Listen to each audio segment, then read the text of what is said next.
All right, this video is going to talk about polynomials and a couple of different operations that we can do with them, including adding and subtracting. So the first thing we want to realize about a polynomial is that we've already worked with polynomials, technically, doing basic operations such as the ones here on the screen.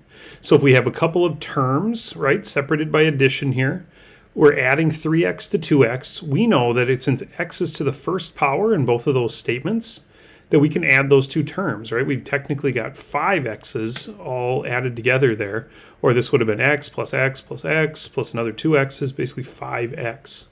The same thing goes for multiplying. We've studied this before. 3 times 2 is going to be 6, and x times x is where we now use an exponent, right? X squared.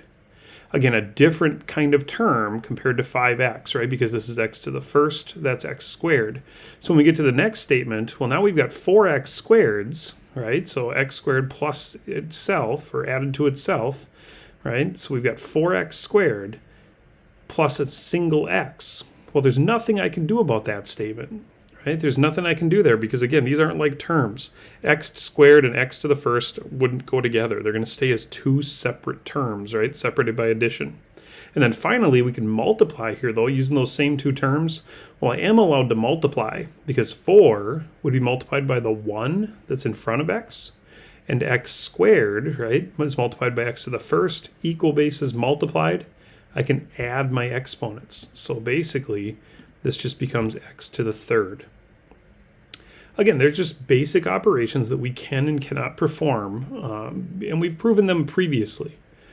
The biggest one is sort of this third one, actually, where we couldn't do anything, because that's a good example of why we have what we call polynomials. A polynomial, poly means many, is just a many-termed, right, function. Many-termed statement here. So this statement in orange here is a really good example of a polynomial.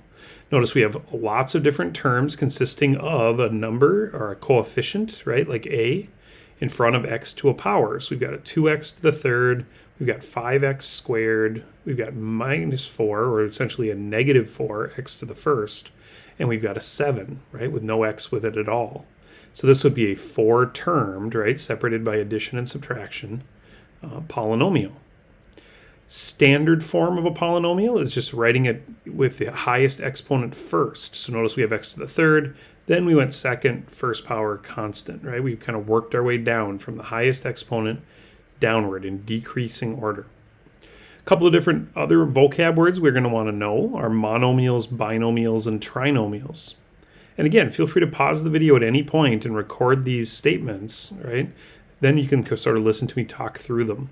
A monomial is just a single term, such as ax to the k here, or 7x squared, a single-termed polynomial. Again, poly means many, but many could be 1, could be 2, could be 3, could be 100 terms, technically. So again, a one-termed polynomial is a monomial, mono meaning 1.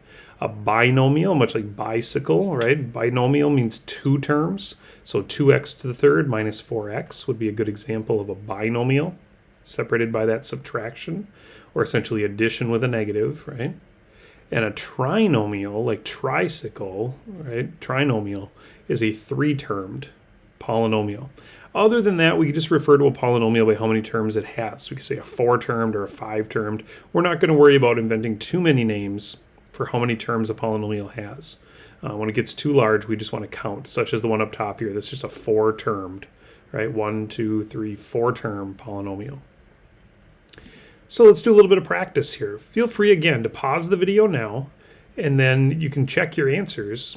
Basically, what we want to do is identify a couple of different things about polynomials. First of all, classifying them, right, over here at the right. We'll just start at the right here. It's by the terms we just talked about, monomial, binomial, and trinomial.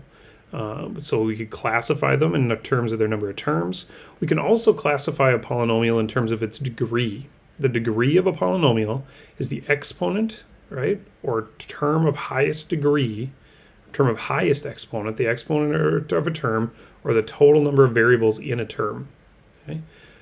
The degree of a polynomial, again, is that largest exponent of a polynomial.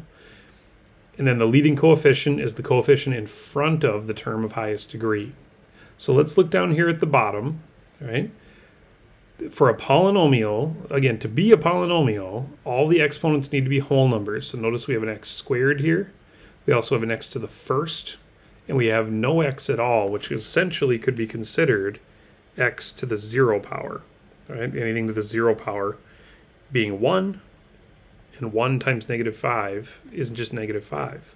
Well, the degree of our polynomial, again, looking at those three terms, which by the way makes that a trinomial, the degree would be the largest of the exponents. So notice we've got an x squared here. So the degree is 2. In that case, if that's my term of highest degree, then my leading coefficient is the number in front, or for us right now, that would be a -1. So go down the list here and figure out again the term of highest degree. Notice here we have an x to the first, and essentially again, what would be x to the 0, which makes our degree 1. The number in front of that x to the first is a 3. That's our leading coefficient. And because there's only two terms to look at, that's a binomial. The degree of the next one, again, we've got a 4, a 2, and again, what would be an x to the 0.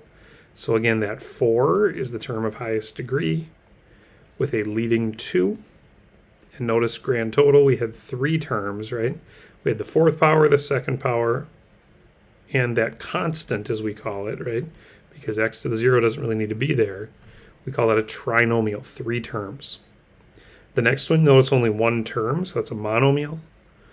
That 1 term only has an exponent of a 1, and the leading number in front is a -2. The next one's got 2 terms. Note the subtraction in between, so binomial. We've got a 3 for an exponent, right? That's bigger than a 1. And the term or the number in front of there, multiplied in front, is a 4. So that's my leading coefficient, right? Coefficient number multiplied in front. Notice all of these statements so far, though, all of the exponents have been whole numbers. To be a polynomial, all of the exponents need to be whole numbers. They can't be negative, they can't be fractional, they can't be decimals. They have to be positive counting numbers. Notice the last one here. Again, we only have a 6. Well, that, remember, needs to be multiplied by an x of some sort. So again, this is where we're going to say x to the 0 power. That's the same thing as 6 times 1, which essentially, again, is the same thing as 6. So the degree technically is 0, right? That would be the exponent here. But the number in front of that term, therefore, is the 6. And because it was only a 6, that's a monomial. Again, I hope that vocab sticks with you. Again, you should know monomial, binomial, trinomial, polynomial meaning many, and we should be able to find the degree and leading coefficient for any polynomial statement. Now, adding and subtracting will actually be pretty simple. We've already done some on the first screen, so I'm just going to show you a couple of different methods as far as adding and subtracting goes. Adding and subtracting polynomials essentially just comes down to like terms. So notice in the middle of the screen here, we've got 3 different polynomials. We have a 4-term, a 3-term, and another 3-term polynomial. 2 methods we can use to add or subtract polynomials are the horizontal and vertical methods. The horizontal method basically just says, let's rewrite. Notice it's all written in one long horizontal line already, right? We started over here and we ended over here. We're already writing in a very long statement there. But let's reorganize a little bit. Let's maybe put our polynomials into standard form, or even better, for horizontally writing them, let's identify the like terms. So notice as you look through that horizontal statement, I could say, well, hey, there's an x to the 3rd over here. And looking all the way through, I've got another x to the 3rd over here. It just gets very tricky to look through all those parts. Now, when you get really good with polynomials, you'll be able to do that. Your eyes will be trained to kind of pick out the parts. But one thing that's very helpful is to group all of the like terms. So notice I took all of those x to the 3rds, right? 5x to the 3rd minus x to the 3rd, and we've got those written in blue right here. Then I went back through and said, okay, how about the ones that are squared, right? Well, we've got an x squared here, and we've got an x squared here, and we've got an x squared there. So let's write 2x squared, 3x squared, and 4x squared all together. And then went back through again for those x to the 1st powers, right? I've got negative x here, and we had a negative 4x there, or minus 4x there, and another subtracted one, right? So we've got a negative x, negative 4x, minus another 8x. And then finally, the only terms left would have been this constant 7 here, and this constant 7 there. Notice we already used all the terms in the last statement. So now we would want to go back through and just rewrite, okay, let's put all those terms together. 5x cubed minus 1x cubed is 4x cubed. 2x squared plus 3x squared makes 5x squared. Plus another 4, we have 9x squareds, right? Negative x minus 4 minus 8 would be negative 1 minus 4 is a negative 5. Minus 8 is negative 13x. And then finally, 7 plus 7 is 14. And you notice that again, we get our x cubed statements, squares, first powers, and our constant, right? All written out. So that our final statement goes from highest exponent to lowest. It's in standard form, but all of our terms have been added together. Now, another way to do that is what's called the vertical method. And what that means is instead of going left to right, which notice I didn't even have enough room to do that all in one big statement on my other one here. Vertical method was we're going to write them top to bottom. So notice I'm going to put all my x cubed statements, my squared statements, my first powers, my constants. I'm going to put them all in order. And whenever there's anything missing, like this 0 down here, I'm going to try to fill that in and realize that for any of one of those statements, we could be missing a term. All that allows us to do then is go ahead and kind of see those terms together. 5 minus 1 is a 4x cubed. 2, 3, and 4, again, made for 9x squared, just like I got on the other one. Negative 1, negative 4, negative 8 adds to negative 13, but those are the x's. And we've got our 14. And notice we get the same statement that we had previously. Let's go ahead and take a second. Let's try this just a couple more times. Okay? Let's try it just a couple more times. Now, one thing you want to be careful of, and you'll notice in these two statements, it's the case, is subtraction. If we have a polynomial minus another polynomial, before I go write things vertically or horizontally, what I'm going to do is go ahead and distribute, right, that minus sign, distribute essentially that negative 1 that's in front of there.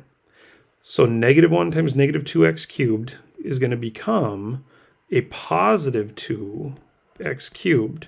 Now you'll notice that, again, in these statements, that first statement doesn't have a cubed to line it up with, but I do have a minus 3x, right, and a positive 4.